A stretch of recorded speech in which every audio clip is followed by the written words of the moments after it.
ايه يا بطاطا، بطل فيك تأمن في العالم الغدارة دي، الناس اللي بتنسى العشرة والتسعة كمان، فبتحاول انك ترجع للحياة البسيطة القديمة يوم كنت تغيب على المدرسة مشان تتفرج على كارتون نتورك وتلعب كلاش اوف كلانس، وتضل زي الاهبل تفوت على كلان وتطلع منه وتدخل على الشات العام ابغى كلان ابغى كلان، يعني تعيش هاي الحياة الحلوة، ولكن بتنصدم من الواقع الزفت انه كلاش اوف كلانس وكارتون نتورك صاروا يدعموا الالوان. يعني انا ليلت كفايتي من هاي الحياة التعيسة والكئيبة، شوهتوا ايام الطفولة، الحمد لله اني كنت ولد حارة شويتين، يعني مستحيل يكون فيها هاي الايام مدلعين وتنحط اعلام هدول الزبالة. فبعد ما تتقبل واقع تشوه هاي الشركات بترجع تتفرج على WWE وتمارس طقوس الضرب في اخوك مشان تتعلم حركات البهلوانية، مش لانه انا كنت صغير وما لاقي غير اخي صار فوقي وبلش خبط فيني، فبتروح تتابع وبتنصدم انه حتى جون سينا اللي كنت اخده قدوة بحياتك صار دلوع، ومو بس هيك وفتح اونلي فانز كمان، لا هيك كتير. سايكم معكم رايف ومقطع جديد. نعم يا بطاطا، مثل ما قريت بالعنوان للأسف هي كانت أكبر خيبة أمل بسمعها بحياتي، بس خلينا نعرف لماذا. لسه خلص خلصلك شغل لازم محتوى الزباد مو عشان نوصل 100,000 وبسم الله نبدأ.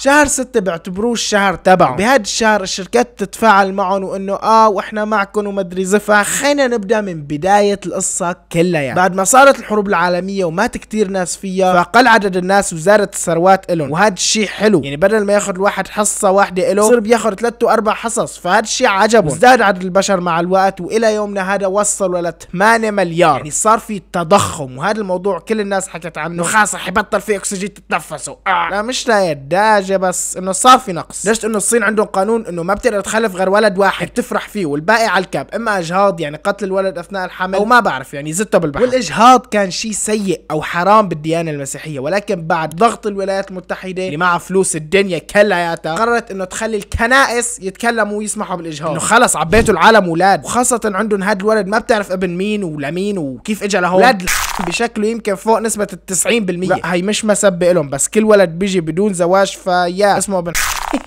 المهم القصة كلها لقوا انه عدد الناس ازداد كتير وخلص، يعني الثروات بلشت تقل، فقرروا يعملوا خطة المليار الذهبي. ترى لما تسمع اسمها اول شيء بتحسه شيء رح يحسن المجتمع ورح تعيش حياة ملكية بعيدة عن الحروب. لا يا حبيبي، بدي يقتلوك انت كمالة عدد هون. يعني باختصار بدهم يكبوا 7 مليار ويخلوا مليار ذهبي واحد مشان يعيشوا حياة كريمة، وهن ما بيهمهم دين ولا مشاعر ولا زف. بكفي اللي شفناه بأهلنا في فلسطين كفاية يدل على انه ما عندهم قلوب ولا مشاعر. حسبنا الله ونعم الوكيل. لا تنسوا من الدعاء يا بطاطس. وخطة المليار الذهبي مش شي مخبى او هيك مؤامرة وماسونية، لا طالعة على العلن وخلص معترفين فيها انه احنا بدنا ننفذ الخطة. وكيف نخلي الناس ما تجيب اولاد؟ طيب كيف نتبع طريقة قوم لوط ونخليهم ألوان. ليتس جو، خربنا العالم. وطبعا المليار الذهبي ما بتوقف على نشر الألوان بس، وإنما في كتير أشياء، ولكن في فيديو جاي بتكلم عن الموضوع بالتفصيل إن شاء الله. فلما بدك تطبق هيك شيء على مين بدك تلعب؟ على الأطفال اللي مخهم بيستقبل أي زفت وبيعتبروه شيء طبيعي بكل بساطة، خاصية التفكير لسه ما تفعلت عندهم. بتكون بدأ بعض المليارديرية بالتبرع لدعم الفكرة هاي، نشر الفكر بأفلام الكرتون وبالألعاب وإلى آخره. يعني زي ما صار في شركة ديزني هلا يوم بدأت بباز يطير. يا اخي هذا الكرتون كان عشق بالنسبه لي، اتذكر كان عندي PSP زباله كان في لعبه لباز يطير وكنت مبسوط 1000 يا شيخ. 25 ساعه باليوم عم العب فيها. وطلع بالفيلم الجديد لقطه خلينا نقول شاذة، يعني مش من الفطرة، مع انه الفيلم يصنف للاطفال، يعني عادي تروح على السينما تحضر الفيلم انت واطفالك، فهذا التوجه واضح وصريح انه الموضوع للاطفال، احنا بدنا نغسل عقولهم، عيني عينك ما في لف ودوران. ولكن دولنا العزيزة العربية الحمد لله منعت عرض الفيلم بسبب المشاهد الغير لائقة وانلغى. اما بالنسبة لسوريا صراحة بشك اذا في سينما اساسا ينعرض فيه. طلعت بعدها واحدة من شركة ديزني وصرحت انه هي لسه ما بلشنا يا جدعان، استنوا لسه القادم اسوأ. وللمعلومية عندي طفلين والاثنين متحولين، فليش لا؟ طيب اذا انت بهيمة انا مال امي يعني. واكيد في ربح مادي كبير من وراء هي القصة، فشركة ديزني اصرت على دعمها، وهذا بيعني انه يا طفلي يا حبيب قلبي ديزني بح هيك بدك تفهم اولادك او اخوك او اي زفت ما بعرف. ما وقفت على هون وبس، يعني توقعتها من الكل الا كارتون نتورك، كنت اكبر شبيح لهي القناة، اتمارض مش اغيب اغيب على المدرسه واقعد اتفرج على جامبل زي الاهبل. ولا كلاش اوف كلانز كان عندي فيها كلان ليفل 7، ويعني وقتها ليفل 7 ما كان عند اي واحد، كنت محترف يعني، والبيت 10 سور زباله، بس انه بضل بيت 10 بقضي وقتي كلياته عليها. طلعت بتدعم الزفت، لا حول ولا قوه الا بالله. زي مكاتبين هون كن انت وكن فخور بما انت عليه وتحرر مدري ايش، زي هي الجمل الغبيه اللي كنت بقلكم اياها قبل عنه. بيقولوا لك كن انت وانت هيك بتحس بشعور الالماس، وانا انثى بجسد رجل. يا عمي انقلع بس، وين ايام جدك يوم يفلح الارض وهو ماسك الكتاب مو ملحق الغنمات ولا على الدراسه عشان يبني مستقبله؟ عباس بكل ما تحمل كلمه من معنى. ينشن عليه نجوم، يمسك الباروده ويطلع توكلنا على الله الواحد الاحد، ويطلع يجيب كم كل بالواقع. اما انت هون زي العبيط قاعد بتقول كن انت وبتحس بشعور الالماس، وعم تجيب كلين بفورتنايت وتموت بتقول مامي شت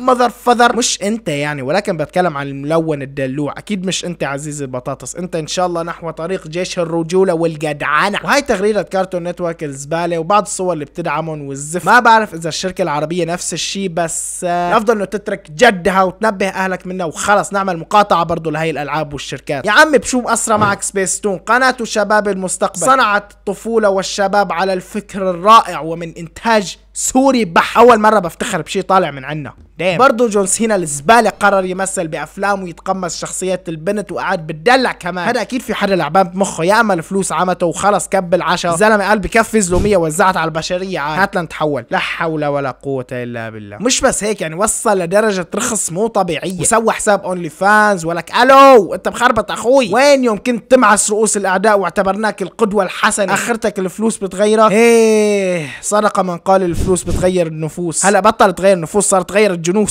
فالهدف من عمل هي الحركات واضح وصريح، مشان يغسلوا عقل ابنك الصغير واطفال المجتمع وزياده العزوبيه، ويخلوا البشر يبطلوا يخلفوا اولاد. لازم احنا كشعب مسلم نوعي اطفالنا على الموضوع، لانه عاجلا ام اجلا رح يتعرضوا لهي المواقف. لو انغرست مخ الطفل هو وصغير فابن امك تشيله عنه هو كبير، وهذا اللي عم يخططوا له بالضبط. صراحه عجبني ترند انجلش اور سبانيش، English or Spanish. والناس توقف هيك وما تتحرك مشان ما تكون جاي. Whoever moves first is gay. يعني اذا انا كنت متحول واشوف كل الناس هيك بتوقف مشان ما تكون جاي، بحس بنقص وبحس حالي هيك عديم قيمه، زفت لازم يموت ما يكون له وجود بهالحياه كلها. فحبيت الترند بصراحه. وما سالت حالك ليش شهر 6 بيحتفلوا فيه؟ يعني ليش شهر 6 بالضبط؟ هذا بيرجع فينا لعام 1900 وحطب. كان الشذوذ ممنوع بالولايات المتحده، ولكن كان في بار ولا مكان محرم بيدخلوا عليه، وفي اللي بدك اياه موجود اسمه ستون وول. الوان موجود، بدون الوان موجود، كل شيء اطلب وتمنى انت. لما عرفت الدولة بهذا الشيء راحت الشرطة واقتحمت المكان، وصار في تشابك بين الشرطة والألوان. وبعدها تسكر هذا المكان وصاروا يعملوا مظاهرات مشان يكون هذا الشيء عادي. كانت مظاهراتهم بشهر 6، مشان هيك أخذوا هذا الشهر وحطوه باسمه على كيف جدكم، لأنه شهر 6 بضل شهر 6 وستك وستنا كلنا. ولا ننسى طبعا إنه شعب الألوان من أقذر الشعوب اللي انوجدت، وعذابهم بالدنيا كان أليم جدا. وهذا بيرجعنا إلى قوم لوط، وخليني أسرد لكم القصة بشكل مختصر جدا. سيدنا لوط عليه السلام كانت نبوته ورسالته لقوم سدوم، واللي هم القوم اللي اغواهم ابليس وانعرفوا بهاي الفاحشه، خرب بيتهم على عنهم. فيوم وصل لعندهم بدا ينصحن واتركوا ما انتم عليه من هذا الكلام، ولكن لا حياه لمن تنادي. استمروا بفعل هاي الفاحشه وكانوا جماعات، يعني مثل شي شله حمير فايتين ببعض، الله المستعان، شي بيخزي. فحاول معهم ولكن ما زبط. بالنسبه للناس اللي بتقول انا مش الوان ولكن عادي، يعني اوبن مايند، متقبل وجودهم معنا بشكل طبيعي. هل تعلم انه امرأة لوط كانت نفس حكايتك يا زف؟ كانت الاخت اوبن مايند، وهلا بتعرف شو صار فيها. وقد ما نصحهم سيدنا لوط خلص ملوا منه، يعني يا عمي جيب العذاب اللي عم توعدنا فيه واطلع برا عادي. كانوا يقرفوا منه انه وات انهم اناس يتطهرون، طهارة صارت مصيبة، وات ذا هيل. فخلص طفح الكيل معه وقال ربي نجني واهلي مما يعملون. واستجاب الله دعوته وبعث الملائكة جبريل واسرافيل وميكائيل. ويوم وصلوا لعند سيدنا لوط بشروه انه الملائكة وبالليل لازم يطلع هو وبناته من القرية، لانه رح ينزل عليهم عذاب عظيم، حجارة من سجيل، ولو فقط التفت الشخص مشان يشوف شو عم يصير رح يموت من الرعب. يعني بمعنى اخر خلك قدام ولا تلف يمين ولا شمال. وجهزوا الاغراض وطلعوا بالليل، ومين شافهم؟ امرأة لوط، فهي مشمولة من العذاب ولكن ضبت الاغراض ولحقت فيه. لما بدأ ينزل عليهم العذاب واصوات الصراخ في كل مكان، وهي ما بتعرف انه ما لازم تلتفت، وفعلا لفت وشافت الطامة اللي بتصير، انشملت معهم ومع السلامة. يعني خلاص فينا نقول انه جيم اوفر براذر، جي جي يا حبيبي.